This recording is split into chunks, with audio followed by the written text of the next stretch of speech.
Peace and wonders, fam. Let's jump right into it. Nothing happens in a vacuum. We're dealing with the fatherlessness of most of the inner city youth and kids, specifically talking about black kids. Black Americans were not allowed to learn how to read unless we would have our limbs chopped off. And that was because an educated mind cannot be enslaved. So the fact that our schools are in this condition in the inner cities and all throughout America and not a single candidate is talking about it is problematic to me. Another component, and this is the biggest issue that I think is facing Black America today, is father absence.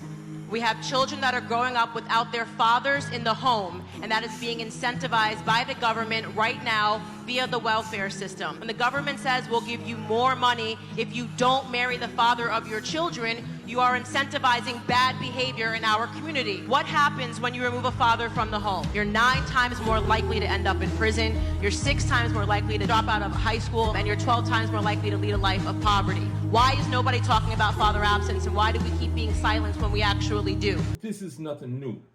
In 1968, in order to find out why such unrest was happening within particularly the African American community, President Lyndon Baines Johnson ordered the commission of the Kerner Report, K-E-R-N-E, Otto Kerner, out of Illinois.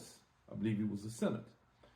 And what they found after 8 months of deep investigation was that the poverty, the unrest, the lack of fatherlessness within the black community was in large part due to the unequal and unavailability of economic opportunities, police brutality, racism, and a national media perspective that shifted the blame to the blacks, leaving the government and its institutions accountable for their roles in it. But the Kerner Commission found out that all these things played a deep role.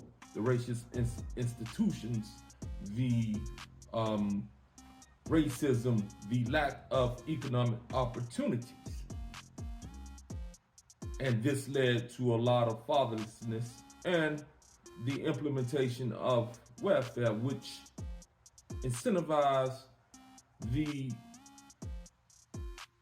single mother to live in a home absent of the father to receive more welfare income. Now, the welfare income was needed because of the social conditions and the economic castration of blacks and the unequal opportunity for employment that blacks could attain.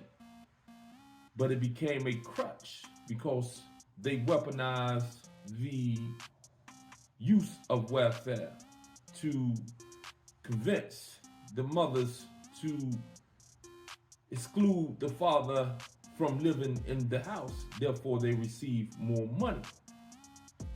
And this led to a host of social issues with the youth.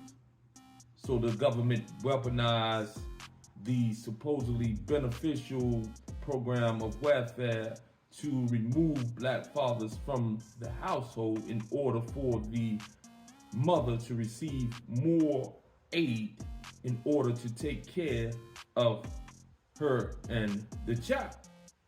And this is on the backdrop of the FBI's destruction of black self-help organizations that were employing the men, that were taking on and creating programs that would uplift black people without the help of the government. But instead of allowing these programs and these organizations to thrive, they went in and they destroyed these organizations with the FBI COINTEL.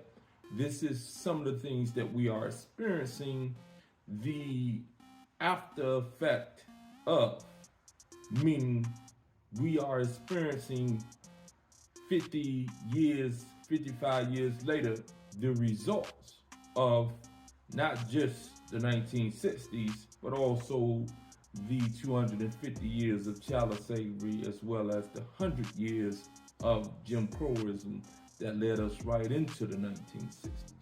Poverty is not an isolated event when it comes to the legacy African American in America.